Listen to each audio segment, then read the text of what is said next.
ಆಗಲಿಂದ weight ಮಾಡಿ ಸಾಕಾಗಿದೆ. ಹೌದು. ನಾನು ಹೇಳಿರೋ ಸ್ಟಾರಲ್ಲಿ ಕಾಯ್ತಾ ಇದ್ದಾರೆ. ಓಕೆ ಟೈಮು ಆಗ್ತಾ ಇದೆ. ಓಕೆ ಯಾರು ಅಂತ ಇಂಟ್ರೊಡ್ಯೂಸ್ ಮಾಡೋಣ. ಪಕ್ಕ ಯಾರು ಇರ್ಬೋದು ಅಂತ ಏನಾದರೂ ಐಡಿಯಾ ಇದೆಯಾ? ನನಗೆ ಐಡಿಯಾ ಬರ್ತಾ ಇದೆ ಈಗ. ಈಗ ಆ ಕಡೆ ಬೇರೆ ತಿರ್ಕೊಂಡು ಕ್ಯಾಂಡಲ್ ಹಚ್ತಾ ಇದ್ದಾರೆ. ಓಕೆ ಸಿಂಪಲ್ ಆಗಿ ಹೇಳ್ತೀನಿ, ಕನ್ನಡ ಚಿತ್ರರಂಗದ ದ ಡೈನಾಮಿಕ್ ಪ್ರಿನ್ಸ್ ಇವತ್ತು ನಮ್ಮ ಜೊತೆನಲ್ಲಿ ಎನ್ಕೌಂಟರ್ ಮಾಡಕ್ಕೆ ಬಂದಿರೋಂಥದ್ದು. ಸರಿಯಾಗಿದ್ದೀರಾ? ಎನ್ಕೌಂಟರ್ ನಾವು ಮಾಡ್ತೀವ ನಾವು ಆಗ್ತೀವ? ಅಲ್ಲ ಅಲ್ಲ ಅಲ್ಲ ನನಗೇನು ಗೊತ್ತಾ ಡೌಟು, ಬರ್ತಿದ್ದಾಗ ಏನಕ್ಕೆ ಅಲ್ಲಿ ಕ್ಯಾಂಡಲ್ ಹಚ್ತಾ ಇದ್ರಿ ಅಂತ. ಇಲ್ಲಿನ ಪದ್ಧತಿ ಯೂಶಲ್ ಆಗಿ ಯಾವುದೇ ಚರ್ಚ್ಗೆ ಹೋದ್ರು ಏನಾದರೂ ಬೇಡ್ಕೊಂಡು ಒಂದು ಕ್ಯಾಂಡಲ್ ಹಚ್ಚಿದ್ರೆ ನಾವು ಬೇಡ್ಕೊಳ್ಳೋದು ಪೂರೈಕೆ ಆಗುತ್ತೆ ಅನ್ನೋದು, ನೆರವೇರುತ್ತೆ ಅನ್ನೋದೊಂದು ನಂಬಿಕೆ. ಸೊ ರಾಕ್ಷಸ ಸಿನಿಮಾ ಹಿಟ್ಟಾಗಲಿ ಅಂತ ಒಂದು ಕ್ಯಾಂಡಲ್ಲು, ಆ್ಯಂಡ್ ನಾವೆಲ್ಲ ಸೇಫ್ ಆಗಿರಲಿ ಅಂತ ಇನ್ನೊಂದು ಕ್ಯಾಂಡಲ್. Nice nice. ಆ್ಯಂಡ್ ನಾವು ಅವಾಗಲಿಂದ ಕೂಡ ಹೇಳ್ತಾ ಇದ್ವಿ ಸರ್, ಯಾರು ಸ್ಟಾರ್ ಬರ್ತಾರೆ, ಆಮೇಲೆ ಒಂದು ಸಿನಿಮಾ ಬಗ್ಗೆ ಮಾತಾಡ್ತಿದ್ವಿ, ಆಮೇಲೆ ಇನ್ನೊಂದಷ್ಟು ಅಡ್ವೆಂಚರಸ್ ಇರುತ್ತೆ ಅಂತ. ಸೊ ಕುತ್ಕೊಂಡು ಮಾತಾಡೋಣ ಒಂದು 10 ನಿಮಿಷ ಸಿನಿಮಾ ಬಗ್ಗೆ ಮಾತಾಡೋಣ. ಏನಕ್ಕೆ ಸರ್ರು ಮೀನ್ ಲೈಕ್ ನಾನು ಪ್ರಜ್ವಲ್ ಸರ್ ಜೊತೆ ಆಸ್ ಅನ್ ಆ್ಯಕ್ಟರ್ ಆಗಿ ಕೆಲಸ ಮಾಡಿದ್ದೀನಿ. ಒಂದೆರಡು ಸಿನಿಮಾಗೆ ಇಂಟರ್ವ್ಯೂ ಮಾಡಿರೋದ್ರಿಂದ ಅವ್ರ ಬಗ್ಗೆ ನನಗೆ ತುಂಬ ಗೊತ್ತು. ಯೂಶ್ವಲಿ ಅವರು ಇಷ್ಟು ಇಂಟ್ರೆಸ್ಟ್ ತೋರಿಸಿದ್ದಾರೆ ಅಂದರೆ ಸಿನಿಮಾದಲ್ಲಿ ಸುಮಾರು ವಿಷಯಗಳಿದೆ. ಅದು ಈ ಮಿಡ್ ನೈಟಲ್ಲಿ ಇಂಥ ಒಂದು ಜಾಗಕ್ಕೆ ಬಂದಿದ್ದಾರೆ ಅಂದರೆ there will be special with 12 ಗಂಟೆ ಆಯ್ತಾ? ಆಲ್ಮೋಸ್ಟ್ ನಿಯರ್ ಬೈ ಬಂದಿದೆ. ಇನ್ನೊಂದು 12 ಹಂಗೆ ನಡ್ಕೊಂತ ಮಾತಾಡೋಣ. ರಾಕ್ಷಸ ವಿಚಾರ ನಾನು ತುಂಬಾ ತಿಳ್ಕೊಳೋದಿದೆ. ಬಿಕಾಸ್ ಅದೊಂದು ಟೀಸರ್ ಬಿಟ್ರಿ ನೀವು ಒಂದು 1/4 ನಿಮಿಷದ್ದು ಅಲ್ಟಿಮೇಟ್ ಆಗಿದೆ. ಅದರಲ್ಲಿ ನಾನು ನಿಮ್ಮನ್ನ ಪೊಲೀಸ್ ಅನ್ಬೇಕಾ ಅಥವಾ ಗ್ಯಾಂಗ್ಸ್ಟರ್ ಅನ್ಬೇಕಾ ನನಗೆ ಒಂದು ಡೌಟ್ ಇದೆ. ಡೌಟ್ ಜೊತೆನಲ್ಲಿ ಸರ್ 12 ಗಂಟೆ ರಾತ್ರಿನಲ್ಲಿ ಇಂಡಿಯಾದ ಮೋಸ್ಟ್ ಹಾಂಟೆಡ್ ಟಾಪ್ 10 ಅಲ್ಲಿರುವಂತ ಒಂದು ಜಾಗದಲ್ಲಿ ಅದೇ ಕೇಳಿದೆ. ಇದು ಈಗ ನಂಬರ್ 1 ಪೊಸಿಷನ್ ಇದೆ ಅಲ್ವಾ, the most haunted place in India ಕಡಿಮೆ ಇದೆ. ಆ ಒಂದು ಜಾಗದಲ್ಲಿ ನಾವು ಇವತ್ತು ಇಲ್ಲಿಗೆ ಬಂದಿದ್ದೀವಿ, ನೀವು ಬಂದಿದ್ದೀರಾ ಅಂತ ರಾಕ್ಷಸಗೆ ಏನೋ ಇಂಪಾರ್ಟೆಂಟ್ ಇದೆ. ಬಿಸ್ಕೆಟ್ ಚೆನ್ನಾಗಿ ಕೊಡ್ತಿದ್ರೆ ಅವಾಗ್ಲಿಂದ ಫೀಲ್ ಆಗ್ತಿದೆ ಇನ್ನೇನು ಯಾರಾದ್ರೂ ಇದಾರೆ ಅಂತೇಳಿ. ಅನ್ಸಿಲ್ವಾ ನೀನು ಆಗ್ಲೇನ ನಡಿಬೇಕಾದ್ರೆ ಇಬ್ರು ಒಂದೇ ಸತಿ ಇಲ್ಲೇ ತಿರುಗಿದ್ವಿ, ಅನಿಸ್ತಲ್ವಾ ಅವಾಗ? ಏನು ಅನಿಸ್ತು? ನಾನು ಬೇರೆ ಇಲ್ಲಿದ್ದೆ. ಆಕ್ಚುಲಿ ಇಲ್ಲಿ ನಾವು ನಡ್ಕೊಂಡ್ ಬರ್ಬೇಕಾದ್ರೆ ನೀವು ಬರೋದು ಒಂದು 1/4 ಗಂಟೆ ಲೇಟ್ ಆಗಿದೆ. ಆ 1/4 ಗಂಟೆ ನನಗೆ ಸುಮಾರು ಅನ್ಸ್ಬಿಟ್ಟು. ಹೌದಾ? ಫೈನ್ ಸರ್, ಇದೇ ಫೆಬ್ರವರಿ 28ಕ್ಕೆ ರಾಕ್ಷಸ ರಿಲೀಸ್ ಆಗ್ತಿರೋಂಥದ್ದು ಮೋಸ್ಟ್ ಎಕ್ಸ್ಪೆಕ್ಟೆಡ್ ಸಿನಿಮಾ ಕನ್ನಡ ಚಿತ್ರರಂಗದಲ್ಲಿ. ಏನಕ್ಕೆ ಅಂದರೆ ಪ್ರಸನ್ನ ಥಿಯೇಟರ್ ನೀವು ಟೀಸರ್ ರಿಲೀಸ್ ಮಾಡಾದ್ಮೇಲೆ ಆ ವೇವ್ ಕ್ರಿಯೇಟ್ ಆಯಿತು, ಆ ಹಾರರ್ ವೇವ್. ಹೇಳಿ ರಾಕ್ಷಸ ಯಾರು? ಸೊ ಈಗ ನಾವು ಇರೋ ಜಾಗಕ್ಕೂ ಒಂದು ಇತಿಹಾಸ ಇದೆ, ಇದ್ರದ್ದೇ ಒಂದು ಕತೆ ಇದೆ, ಆ್ಯಂಡ್ ಇಟ್ಸ್ ಆಲ್ ಫ್ಯಾಕ್ಟ್ಸ್. ಅಂದರೆ ಏನೇ ಒಂದು ಇವತ್ತು ಯಾರು ಕತೆಗಳು ಹೇಳ್ತಿದ್ದಾರೆ, ಇದಕ್ಕೆ ಮುಂಚೆನೂ ನಾವು ಒಂದಷ್ಟು ಜನನ ಕೆಳಗಡೆ ಟೌನಲ್ಲಿ ಮಾತಾಡ್ಸ್ಕೊಂಡು ಬಂದ್ವಿ. ಕೆಲವ್ರು ಹೆದರ್ಕೊಂಡ್ರು ಮಾತಾಡೋದಕ್ಕೆ ಅದ್ರ ಬಗ್ಗೆ, ಕೆಲವ್ರು ಹೇಳಿದ್ರು. ನೀವೇ ಡೈರೆಕ್ಟ್ ಮಾತಾಡ್ಸಿದ್ರಾ? ಹಾಂ, ಹೋಗ್ಬಿಟ್ಟು ಒಂದಷ್ಟು ಅಂಗಡಿಗಳಿಗೆ ಹೋಗಿ ಸುಮ್ಮನೆ ಅದೇ ಟೀಮ್ ಫಾಲೋ ಮಾಡಿದ್ರು. ಹಾಗೆ ಹೋಗಿ ಒಂದಷ್ಟು ಜನ ಮಾತಾಡಿಸ್ದೆ. ಕೆಲವರು ಮಾತಾಡೋಕ್ಕೆ ಹೆದರ್ಕೊಳ್ತಾರೆ ಅದ್ರ ಬಗ್ಗೆ, ಕೆಲವು ವಿಷಯಗಳನ್ನ ಬಿಟ್ಕೊಟ್ರು. ಬಟ್ ಅದೇ ಏನೇ ಒಂದು ಕತೆ ಹುಟ್ಟಬೇಕಂದ್ರೆ ಅದ್ರ ಹಿಂದೆ ಒಂದು ಇತಿಹಾಸ ಇರಬೇಕು. And some can be false and some can be true. But ರಾಕ್ಷಸ ಕತೆ ಈಸ್ ಟ್ರೂ. ಬ್ರಹ್ಮ ರಾಕ್ಷಸ ಹೇಗೆ ಉಟ್ಕೊಂಡಿದ್ದು, ಅಲ್ಲಿಂದ ಜರ್ನಿ ಏನಾಯಿತು, ರಾಮಾನುಜಾಚಾರ್ಯರು ಹೇಗೆ ಬ್ರಹ್ಮ ರಾಕ್ಷಸನ ಕ್ಯಾಪ್ಚರ್ ಮಾಡಿದ್ರು, ಇವೆಲ್ಲವೂ ನಮ್ಮ ಇತಿಹಾಸದಲ್ಲಿರೋದು. ಸೊ ಆ ಇತಿಹಾಸನ ಮುಂದುವರಿಸೋ ಕತೆ ಇದು ರಾಕ್ಷಸ. ಸೊ ಬ್ರಹ್ಮ ರಾಕ್ಷಸ ಮತ್ತು ಈ ರಾಕ್ಷಸ ನಡುವೆ ಇರುವಂಥ ಒಂದು ಗೊಂದಲ ಆ್ಯಂಡ್ ಫೈಟ್.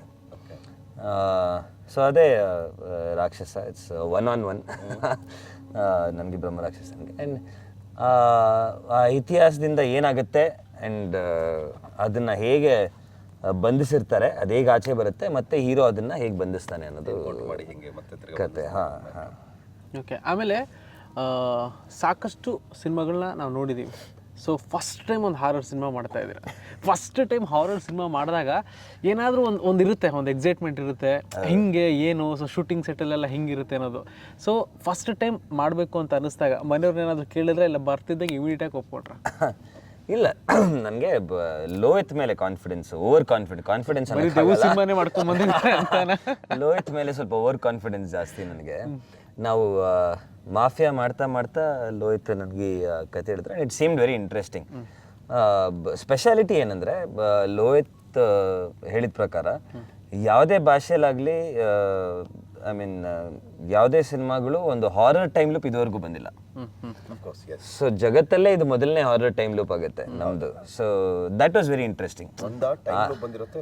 ಹಾರರ್ ಬಂದಿರುತ್ತೆ, ಹಾರರ್ ಟೈಮ್ ಲೂಪ್ ಜೊತೆಗೆ ಬಂದೇ ಇಲ್ಲ. ಅದು ನಮ್ಮ ಡೈರೆಕ್ಟರ್ ಹೇಳಿರೋದು. We might be right, we might be wrong. And if that is true, that was very exciting for me. ನನಗೆ ಈ ಥರದ್ದು ಒಂದು ಸ್ವಲ್ಪ ಎಕ್ಸ್ಪೆರಿಮೆಂಟಲ್ ಸಿನಿಮಾಗಳು ಹೊಸದ್ದು ಮಾಡೋದು ಅಂತ ಚಟ ನನಗೆ. ಅಲ್ಲ ನೀವಿದ್ದೀರಲ್ಲ ಜೊತೆಗೆ. So that was the first thing. And ಕತೆ ಭಾಳ ಇಂಟ್ರೆಸ್ಟಿಂಗ್ ಆಗಿತ್ತು. ನನಗೂ ಒಂದು ಹೊಸ ಎಕ್ಸ್ಪೀರಿಯನ್ಸ್. ಯೂಶ್ವಲಾಗಿ ಚಿಕ್ಕ ವಯಸ್ಸಲ್ಲಿ ಹಾರರ್ ಸಿನಿಮಾ ನೋಡೋದಕ್ಕೆ ಭಾಳ ಹೆದರ್ಕೊಳ್ತಾ ಇದ್ದೆ ನಾನು. ಆಬ್ವಿಯಸ್ಲಿ ನಮಗೆಲ್ಲ ಚಿಕ್ಕ ಹುಡುಗರಲ್ಲಿ ಹಾರರ್ ಸಿನಿಮಾ ನೋಡ್ಕೊಂಡು. ಸೊ ಯಾವತ್ತು ನಾನು ಕಾಸು ಕೊಟ್ಟು ಏನಕ್ಕೆ ಹೋಗಿ ಎದುರ್ಕೊಬೇಕು, ಕಾಸು ಕೊಟ್ಟು ಮಜಾ ಮಾಡೋದಕ್ಕೆ, ಕಾಸು ಕೊಟ್ಟು ನಾವೇ ಏನಕ್ಕೆ ಹೋಗಿ ಟಾರ್ಚರ್ ತೊಗೋಬೇಕು ಅನ್ನೋ ಒಂದು ಥಾಟ್ ಯಾವಾಗಲೂ ಇತ್ತು. ಬಟ್ ದಿಸ್ ಈಸ್ ಏನಂತೀರ, ಒಂದು ಥ್ರಿಲ್ಲರ್ ಹಾರರ್ ಇದು, with a lot of jump scarce. And ಎಲ್ಲದಕ್ಕಿಂತ ಹೆಚ್ಚಾಗಿ ಏನು ಭಯ ಆಗುತ್ತೆ ಅಂದರೆ, ದಿಸ್ ಇಸ್ ರಿಯಾಲಿಟಿ, ನಡೆದಿರೋವಂಥ ಕತೆ, ನಮ್ಮ ಇತಿಹಾಸದಲ್ಲಿ ಇರೋದು. ಆ್ಯಂಡ್ ಅದನ್ನು ಮಾಡ್ತಿದ್ದೀವಿ ಅಂತ. ಆ್ಯಂಡ್ ಸಾಕಷ್ಟು ಕತೆಗಳು ಕೇಳಿದ್ದೀವಿ ಈ ಹಾರರ್ ಸಿನಿಮಾಗಳು ಮಾಡಿದಾಗ. ಪೋಸ್ಟ್ ಶೂಟಿಂಗ್ ಕೆಲವ್ರಿಗೆ ಅದೊಂಥರ ನೆಗೆಟಿವ್ ಎನರ್ಜಿ ಹಾಗೆ ಕ್ಯಾರಿ ಆಗುತ್ತೆ ಅಂತ. ಲಕ್ಕಿಲಿ ಶೂಟಿಂಗ್ ಮಾಡ್ಬೇಕಾದ್ರೆ ಆಗಿಲ್ಲ, ಇವತ್ತು ಆಗದೆ ಇದ್ರೆ ಒಳ್ಳೇದು.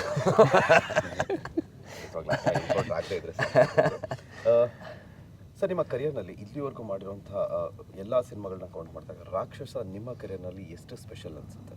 ರೀಸನ್ ಹೊಸ ಎಕ್ಸ್ಪೆರಿಮೆಂಟಲ್. ಫಸ್ಟ್ ಈ ಜಾನ ನೀವು ಟಚ್ ಮಾಡ್ತಿರೋದೆ ಆಫ್ಟರ್ 35 ಸಿನಿಮಾ ಆದಮೇಲೆ ನೀವು ಟಚ್ ಮಾಡ್ತಿರೋಂಥದ್ದು. ಎಷ್ಟು ಸ್ಪೆಷಲ್ ಅನ್ಸುತ್ತೆ? ಎಷ್ಟು ಸ್ಪೆಷಲ್ ಅಂದರೆ ಪ್ರಾಬಬ್ಲಿ ನಾನು ಸಿಕ್ಸರ್ ಮಾಡಿದಾಗ ಎಷ್ಟು ಖುಷಿ ಆ್ಯಂಡ್ ಎಕ್ಸೈಟ್ಮೆಂಟ್ ಇತ್ತು, ಅದೇ ಖುಷಿ ಆ್ಯಂಡ್ ಎಕ್ಸೈಟ್ಮೆಂಟ್ ಈ ಸಿನಿಮಾಲಿದೆ. ಬಿಕಾಸ್ ಇದು ನನಗೆ ತುಂಬ ಹೊಸದು. ಎಲ್ಲದಕ್ಕಿಂತ ಅಡ್ವಾಂಟೇಜ್ ಆ್ಯಂಡ್ ಖುಷಿ ನನಗೇನು ಅಂದರೆ, ಹಾರರ್ ಸಿನಿಮಾಗಳು are the highest grossing in the world. ನೀವು ಯಾವುದೇ ಭಾಷೆಯಲ್ಲಿ ನೋಡಿ, ಹಾರರ್ ಸಿನಿಮಾ ಆಗ್ಬೋದು ಇಲ್ಲ ಹಾರರ್ ಕಾಮಿಡಿ ಆಗ್ಬೋದು, ಚೆನ್ನಾಗಿದ್ರೆ it become huge blockbuster. Highest selling films are horror films. ನಮ್ಮ ಕನ್ನಡ ಇಂಡಸ್ಟ್ರಿಯಲ್ಲಿ ತೊಗೊಳೋದಾದ್ರೆ ಇಯರ್ ಓಪನಿಂಗ್ ಆಗಿದ್ದು ಶರಣ್ ಸರ್ದು ಚೂಮಂತರ. ಎಸ್, ಶರಣ್ ಸರ್ದು ಚೂಮಂತರ ಒಳ್ಳೆ ಸೈನ್ ಕೂಡ ಒಂದು ಬೂಸ್ಟ್ ನಮಗೆ. So so horror cinemas are always well grossing around the world. So ಅದೊಂದು ಕಾನ್ಫಿಡೆನ್ಸ್ ಇದೆ. ಆ್ಯಂಡ್ ಲೋಹಿತ್ ಇದಕ್ಕೆ ಮುಂಚೆ ಹಾರರ್ ಸಿನಿಮಾಗಳು ಮಾಡಿ ಗೆದ್ದಿದ್ದಾರೆ. ಹೌದು. ಸೊ ಈಗ ನನಗೆ ಎಕ್ಸ್ಪೆರಿಮೆಂಟ್, ಲೋಹಿತ್ಗಲ್ಲ. Lohith was very confident. And ಇನ್ನೊಂದು ಸ್ಪೆಷಾಲಿಟಿ ಏನಂದರೆ, ಲೋಹಿತಿನ ಹಿಂದೆ ಸಿನಿಮಾಗಳು is connected to this. Okay. ನೀವು ಅದನ್ನ ಸಿನಿಮಾಲ್ ನೋಡಿದಾಗ ವಿಜುವಲ್ಸ್ ಅಲ್ಲಿ ಯೂನಿವರ್ಸಲ್ ಕ್ರಿಯೇಟ್ ಮಾಡೋದು ಸ್ಟಾರ್ಟ್ ಮಾಡಿದ್ದಾರೆ, ಮಾಡಿಬಿಟ್ಟಿದ್ದಾರೆ ಆಗಲೇ. ಡೈರೆಕ್ಟರ್ಗಳೆಲ್ಲ ಶುರು ಮಾಡ್ಕೊಂಡ್ಬಿಟ್ಟಿದ್ದಾರೆ. ಹಾಂ. ಸೊ ಮಮ್ಮಿಯಲ್ಲಿ ಇರುವಂಥ ಒಂದು ಬೊಂಬೆ, ಸೊ ಅದು ಒಂದು ಕನೆಕ್ಟ್ ಆಗುತ್ತೆ ನಮ್ಮ ಸಿನಿಮಾಲಿ. ಆ್ಯಂಡ್ ರಾಕ್ಷಸದಿಂದ ಆ ಪೊಲೀಸ್ ಕ್ಯಾರೆಕ್ಟರ್ ಇನ್ನೊಂದು ಕಡೆ ಕನೆಕ್ಟ್ ಆಗುತ್ತೆ. ಸೊ ಲೋಹಿತ್ ಒಂದು ಯೂನಿವರ್ಸ್ ಕ್ರಿಯೇಟ್ ಮಾಡ್ತಿದ್ದಾರೆ. ಆಮೇಲೆ ನಂದೊಂದು LCU. ಆಮೇಲೆ ನನಗೆ ಈಗ ಯಾರಾದರೂ ಒಬ್ಬರಿಗೆ ಲೈಫಲ್ಲಿ ಒಂದ್ಸರಿ ಆದರೂ ಏನೋ ಒಂದು ಎಕ್ಸ್ಪೀರಿಯನ್ಸ್ ಆಗಿರುತ್ತೆ ಹಾರರ್. ಇಲ್ಲ ಸುಮ್ಮನೆ ಮಲ್ಕೊಂಡ ಏನೋ ಬಂದು ಎದೆ ಮೇಲೆ ಮಲ್ಕೊಂಡು ಅದು ಹಂಗೆ ಕೆಲವೊಂದು ಎಕ್ಸ್ಪೀರಿಯನ್ಸ್ ಆಗಿರುತ್ತೆ. ನಿಮ್ಮ ಲೈಫಲ್ಲಿ ಏನಾದರೂ ಒಂದು ಎಕ್ಸ್ಪೀರಿಯನ್ಸ್ ಮಾಡಿದ್ದೀರಾ? ಆಗಿದೆ. ಇದು ಇದು ಇದು ಇವಾಗ ಭುಜಂಗಾಗೆ ಯಾವ ಗಗನಚುಕ್ಕಿ ಬರಚುಕ್ಕಿ ಅಲ್ಲಿ ಶೂಟಿಂಗ್ ಮಾಡ್ತಿದ್ವಿ. ಅಲ್ಲಿ ಗೆಸ್ಟ್ ಹೌಸಲ್ಲಿ ಉಳ್ಕೊಂಡಿದ್ದೆ. ಆ್ಯಕ್ಚುಲಿ ಅವಾಗ ಯಶ್ ಅವರು ಯಾವುದೋ ಒಂದು ಸಿನಿಮಾ ರೀಸೆಂಟಾಗಿ ಮಾಡಿದ್ದು. ನಾನು ಅವ್ರಿಗೆ ಫೋನ್ ಮಾಡಿದೆ, ಮಗ ಹೇಗಿದೆ, ಸ್ಟೇ ಎಲ್ಲ ಆರಾಮ ಇರ್ಬೋದು ಅಂತ. ಹ್ಞೂ ಕಣ, ಬಟ್ ಯಾರಾದರೂ ಒಬ್ಬರನ್ನ ಮಲಗಿಸ್ಕೋ ಜೊತೆಗೆ ಅಂದ. ಯಾಕೆ? ಸರಿ ಆಯಿತು, ಥ್ಯಾಂಕ್ಸ್ ಮಗ. ಫೋನ್ ಇಟ್ಟಾಯಿತು. ನಮ್ಮ ಹುಡುಗ ಒಬ್ಬ ಮಲ್ಕೊಂಡಿದ್ದಾನೆ ಎಕ್ಸ್ಟ್ರಾ ಬೆಡ್ಡಲ್ಲಿ, ನಾನು ಬೆಡ್ಡಲ್ಲಿದ್ದೀನಿ. ಬೆಡ್ಶೀಟ್ ಹೊಚ್ಕೊಂಡು ಹಿಂಗೆ ಮಲ್ಕೊಂಡಿದ್ದೀನಿ. ಯಾರೋ ಎಳಿತಾ ಇದ್ದಾರೆ ಬೆಡ್ಶೀಟ್ನ. ನಾನು ಮಗ ಅವನು ಎದೊಳ್ತಾ ಇಲ್ಲ. ಮಗ ಲವ್ ಮಗ ಅಂತ ಇದ್ದ. ಏನಾಯ್ತು ಬಾಸ್? ನೀನು ಅಲ್ಲೇ ಇದೆಯಾ? ಏನಿಲ್ಲ, ಮಲ್ಕೊ. ಮತ್ತೆ ಹಿಡ್ದು ಮಲ್ಕೊಂಡೆ. ಮತ್ತೆ ಎಳಿತಾ ಇದೆ. I am putting all my strength. ಎಷ್ಟು ಗಟ್ಟಿ ಇಟ್ಕೊಂಡಿದ್ದೀನಿ ಅಂದರೆ ಅದು ನಿಂಗೆ ಎಳಿತಾ ಇದೆ. ನಾನೊಂದು ಸತಿ ಅದನ್ನು ಮತ್ತೆ ಜೋರಾಗಿ ಹೇಳಿದೆ ಅಂತ ಒಂದು ಸತಿ ಕಿರಿಸ್ತೆ ಅವ್ನು ಮತ್ತೆ ಅದು ಏನಾಯ್ತು ಬಸ್ ಏನಿಲ್ಲ ಮತ್ತೆ ಕೆಟ್ಟ ಕನಸು ಮಲ್ಕೊ ಜೋರಾಗಿ ತಿರುಗಿ ಮಲ್ಕೊಂಡೆ ಒಂದು ಪ್ರಾಬಬ್ಲಿ ಒಂದು 10-15 ಮಿನಿಟ್ಸ್ ಆ ಪುಲ್ಲಿತ್ತು. ಓಕೆ. ಆಮೇಲೆ ಅಷ್ಟರಲ್ಲಿ ನಾನು ಮಲಗಿಬಿಟ್ಟೆ. ಆಮೇಲೆ ಏನಾಯ್ತು ಗೊತ್ತಿಲ್ಲ, but that was the only experience first and last. If I not wrong, I think ಪ್ರಪಂಚದ ಎಲ್ಲ ವ್ಯಕ್ತಿಗೂ ಎಕ್ಸ್ಪೀರಿಯನ್ಸ್ ಆಗಿರುತ್ತೆ ಅನ್ಕೋತೀನಿ. ಅಂದ್ರೆ ನಾವು ಮಲಗಿರ್ತೀವಿ, ನಮ್ಗೆ ಏನೋ ಒಂದು ಕೆಟ್ಟ ಕನಸು, ಏನೋ ಒಂದು ಕೆಟ್ಟದ್ದು ಏನೋ ಒಂದು ನಡೀತಾ ಇರುತ್ತೆ, ಬಟ್ ಜೋರಾಗಿ ಕೂಗ್ತಾ ಇದೀವಿ ಅಂತ ಅನ್ಕೋತೀವಿ, ಪಕ್ಕದವ್ರಿಗೆ ಕೇಳಿಸಲ್ಲ. Call it as a sleeping paralysis. But that's a scientific thing. Scientific thing ಅಲ್ಲಿ ಹೇಳೋದಂದ್ರೆ ನಾವು ಕಿರಿಸ್ತಾ ಇರ್ತೀವಿ ಅಂತ ನಾನು ಅನ್ಕೊಂತೀನಿ, ಬಟ್ ಪಕ್ಕದವ್ರಿಗೆ ಮಾತಾಡ್ತಿರೋದು ಕೇಳಿಸ್ತಿರಲ್ಲ ಆ ಥರ. ಬಟ್ ನಾನು ಕಿರ್ಚಿದ್ ಕೇಳಿಸ್ತು ಅವನಿಗೆ. ಫೀಲ್ ಆಗಿದೆ ಹಂಗಿದ್ರೆ. ಫೀಲ್ ಆಗಿದೆ. ಸೊ ಅದಕ್ಕೆ ನಾವೀಗ ಹೇಳಿದ್ರೆ ಎಕ್ಸ್ಪೀರಿಯನ್ಸ್ ಆದವ್ರಿಗೆ ಗೊತ್ತಾಗುತ್ತೆ. ಇಲ್ಲಾಂದ್ರೆ ಹೇಳ್ದಾಗ ಕೆಲವ್ರು ನಗ್ತಾರೆ, ಕೆಲವ್ರು ನಂಬ್ತಾರೆ, ಕೆಲವ್ರು ನಂಬಲ್ಲ. ಸೊ ಈ ವಿಷಯ ನಾನು ಆ್ಯಕ್ಚುಲಿ ಎಲ್ಲೂ ಹೇಳಿರಲಿಲ್ಲ, ಮೊದಲನೇ ಸತಿ ಇದನ್ನ ರಿವೀಲ್ ಮಾಡ್ತಾ ಇರೋದನ್ನ. ಇಂಥ ಪ್ಲೇಸಲ್ಲಿ ರಿವೀಲ್ ಮಾಡಲೇಬೇಕು ಈಗ ಬಂದಿರೋದು ಒಂದಷ್ಟು ರಿವೀಲ್ ಮಾಡೋಕ್ಕಲ್ಲ. ಸೊ ಈಗ ಗೋವಾ ಅಂತ ಬಂದರೆ ಕೆಲವರು ಒಂದಷ್ಟು ಜನ ಏನೇನೋ ಎಕ್ಸ್ಪ್ಲೋರ್ ಮಾಡೋಣ ಹಂಗೆ ಹಿಂಗೆ ಅಂತ ಬರ್ತಾರೆ. ಫಸ್ಟ್ ಟೈಮ್ ನಾವೇ ಅನ್ಸುತ್ತೆ ಗೋವಾದಲ್ಲಿ ದೆವ್ವ ನೋಡೋಕೆ ಬರೋಣ ಅಂದಿರೋದು. ನೋಡಿ ಎಷ್ಟು ಗಾಳಿಯಲ್ಲೂ ಆ ಕ್ಯಾಂಡಲ್ ಇನ್ನೂ ಎಷ್ಟು ಚೆನ್ನಾಗತ್ತಿದೆ ಅಲ್ವಾ? ಎಸ್. ಸೊ ಏನಾದರೂ ಮುಂದಿನ ಕೆಲಸ ಕಾರ್ಯ ಶುರು ಮಾಡೋಣ. ಚೆನ್ನಾಗಿರುತ್ತೆ ಮೋಸ್ಟ್ಲಿ. ರಾಕ್ಷಸ ಬಗ್ಗೆ ನಾವು ಮಾತಾಡಿದ್ದಾಯ್ತು, ಬಟ್ ರಾಕ್ಷಸ ಈ ರಾಕ್ಷಸ ಯಾಕೋ ವಾಡಾಪನ್ ಏನಾಯ್ತು? ಸೊ ಅದೇ ಆಫ್ ಆಯ್ತಾ? ಓಕೆ ಓಕೆ, ಲೈಟ್ ಅದೇ ಆಫ್ ಆಯ್ತಾ? ಓಕೆ ಸರ್, ಐ ಥಿಂಕ್ ಅಲ್ಲ ಈಗ ಶುರು ಆಗ್ತಾ ಇದೆ. ಅಲ್ಲ, ಎರಡು ಲೈಟ್ ಒಂದೇ ಸತಿ ಹೆಂಗ್ ಆಫ್ ಆಗುತ್ತೆ ಸಾಧ್ಯ? ಹೇಳ್ತಿರೋದು ಎರಡು ಬೇರೆ ಬ್ಯಾಟ್ರಿ ತಾನೆ? ಹೌದು. Very good. ಅಲ್ಲ ಏನು ಅಂತಂದ್ರೆ ಸಿಂಪಲ್ ಥಿಂಗ್ಸ್. ಅಂದ್ರೆ ಇಲ್ಲಿರೋಂಥ ನಮಗೆ ಸೈನ್ ಕೊಡ್ತಿರೋದೇನಂದ್ರೆ ನಿಮ್ ಸಿನಿಮಾ ಬಗ್ಗೆ ಮಾತಾಡಿದ್ ಸಾಕು, ನಾವು ಸಾಕು, ತಲೆ ತಿನ್ಬೇಡಿ, ನಮ್ಮನ್ನ ಮಾತಾಡ್ಸಿ ಅಂತ ಅಂತಿದ್ದಾರೆ. ಸೊ ಸಾಕು ಅನ್ಕೊಂತೀನಿ ಸರ್. ಸೊ ಜಾಸ್ತಿ ಸ್ಟಾರ್ಟ್ ಮಾಡೋಣಾಗಿದ್ರೆ ಮಾತಾಡ್ಸ್ಲಿಕ್ಕೆ. ಸೊ ಇನ್ನ ಇಮ್ರಾನ್ ಅವರು ಜಾಯ್ನ್ ಆಗ್ಬಿಟ್ರೆ. ಇಮ್ರಾನ್ ಸರ್ ಲೈಟ್ ಬೇರೆ ಆಫ್ ಆಗ್ತಾ ಇದೆ, ಬನ್ನಿ. ನಿಮ್ಮ ಸ್ನೇಹಿತರು ಕಾಯ್ತಾ ಇದ್ದಾರೆ, ಆಫ್ ಆಗಿ ಆನ್ ಮಾಡಿ ಕರೀತಾ ಇದ್ದಾರೆ. ಸೊ ಸ್ಟಾರ್ಟ್ ನಾವು ಬಂದಿದ್ದಾರೆ. ಎಸ್ ಸರ್ ಬಂದಿದ್ದಾರೆ.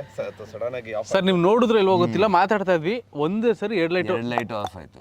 ಆಡಿಯನ್ಸ್ ನೋಡೋರು ಗಿಮಿಕ್ ಅನ್ಕೋಬಹುದು, ಇದು ಗಿಮಿಕ್ ಅಲ್ಲ. ಮೇ ಬಿ ಸಾಕು ನಡೀರಪ್ಪ, ನಾವು ಎಷ್ಟೊತ್ತು ಕಾಯೋದು ಅಂತ ಕರೀತಾ ಇರ್ಬೇಕಾ? ಸೊ ಶುರು ಆಗಿದೆಯಾ? ನಡೀರಿ, ಮತ್ತೆ ಇನ್ನೇನು ತಡ ಮಾಡೋದು? ಎಲ್ಲಿಂದ ಸ್ಟಾರ್ಟ್ ಮಾಡೋಣ? ಏನು ಮಾಡೋದು? ಏನು ಶುರು ಮಾಡೋದಕ್ಕೆ ಮುಂಚೆ ಒಂದ್ಸರಿ ಗೂಗಲ್ ಟೈಮ್ ತೋರಿಸ್ಬಿಡಿ. ಸೊ ಈಗ ಕರೆಕ್ಟಾಗಿ ಟೈಮ್ ಬಂದು 11:37. ನೀವು ಅವಾಗಲೇ ಮಾತಾಡ್ತಿರೋ ಹೇಳಿದ್ರಲ್ಲ, ಮಠ ಮಧ್ಯಾಹ್ನ ರಾತ್ರಿ 12 ಗಂಟೆಗೆ. ಆ ಟೈಮ್ 12 ಗಂಟೆಗೆ ನಾವು ರೆಡಿ ಆಗ್ಬಿಟ್ಟು 12 ಗಂಟೆಲಿ ನಾವು ಸೈನ್ ಕೊಟ್ಬಿಡು. ಪ್ಲಾನ್. ಓಕೆ. ಸೊ ಹೇಗೆ ಶುರು ಮಾಡೋದಾ? ಹೇಗೆ? Of course will start. ಶುರು ಮಾಡ್ತಾ ಹಾಗೆ ಮಾತಾಡ್ತಾ ವಿಲ್ ಡು. ಬನ್ನಿ. ಸೊ ಏನು ಮಾಡ್ತೀವಿ ನಾವು ಇವಾಗ? ಈಗ ಒಂದು ಪ್ರೊಸೀಜರ್ ಮಾಡೋದಿರುತ್ತೆ. ಅಲ್ಲಿದೆ ಒಂದು ಜಾಗ ನೋಡಿ ಇಟ್ಟಿದ್ದೀವಿ, ಆ ಜಾಗದಲ್ಲಿ ಆ ಪ್ರೊಸೀಜರ್ ಮಾಡೋಣ. ಓಕೆ. ಏನಕ್ಕೆ ಆ ಜಾಗ? ಚರ್ಚ್ ಹತ್ರ ಮಾಡೋಂಗಿಲ್ಲ ಅದು ಆ್ಯಕ್ಚುಲಿ ಹೇಳಬೇಕಂದ್ರೆ. ಸೊ ಹಾಗಾಗಿ ಅಲ್ಲಿ ಮಾಡೋಣ. ಹೊರಡೋದಾ? ಯಾ ಹೋಗೋಣ.